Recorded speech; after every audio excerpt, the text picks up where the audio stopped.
Hey Stash Busters. Another tutorial for you. This is the first of our knitting tutorials.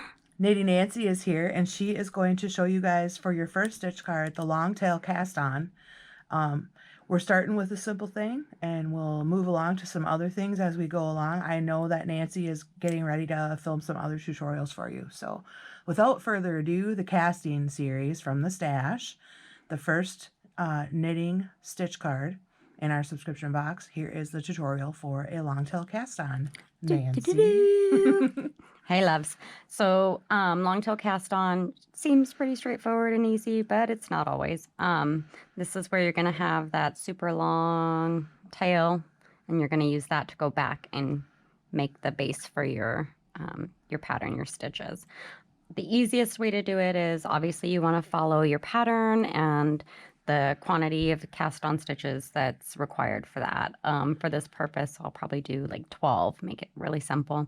The easiest way I've found to get a long enough tail and not come up short or too long is to do like a wrap method.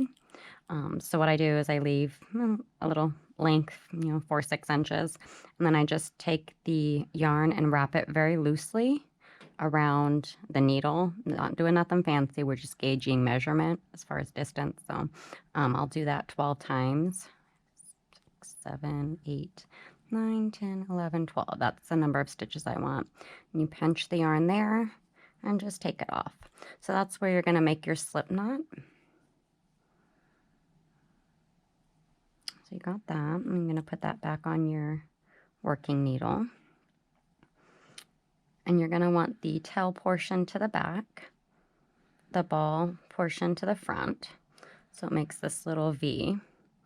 And it's easier to understand when you see it visualized. If you take your thumb and your pointer finger and kind of make this little lobster claw thing, you're going to kind of scoop up under. So the tail's over your pointer finger and the yarn connected to the ball is over your thumb, and you're going to kind of do a little dip back. Well, when you do, you take the rest of your fingers and scoop up that yarn underneath. So you've got it held underneath, and that'll tension it. So here's where it gets kind of tricky, and it can be confusing. You're going to tip your hand back. So you've got this little V thing going on with your yarn.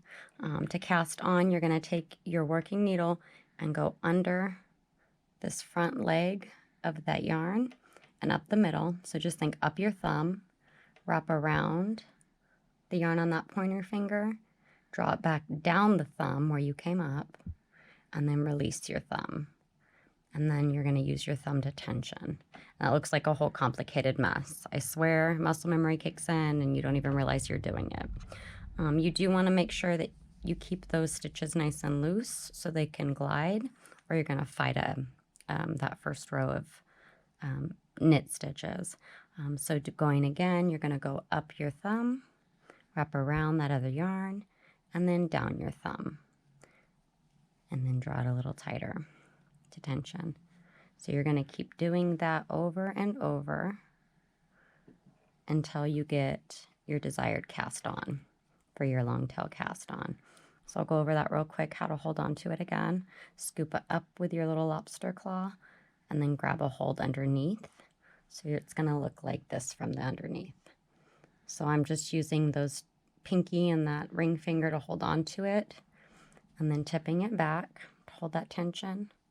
Up your thumb, around that pointer finger, down your thumb, release and tension. This is why knitting needs so much extra explanation.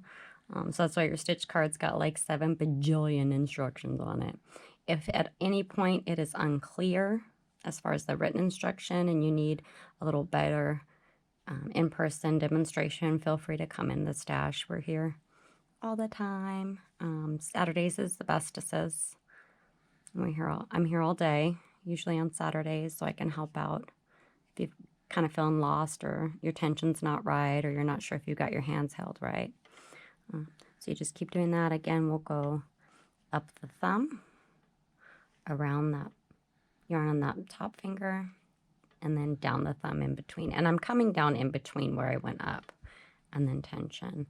So tip it back, up the thumb, around the pointer finger, down the thumb, release and tension. And you just keep without motion. Then you'll have all of your stitches there. I don't know how many I did. 2, 4, 6, 8, 10, a bunch more than 12. A bunch more than 12. So then if you're working flat and not in the round, I am using round thick circulars. But you can work flat. So if you're working flat, you just flip that thing over and start knitting back that way. And that is your long tail cast on. You guys have any questions, give us a holler or come on in. See you later. Bye. Toodaloo.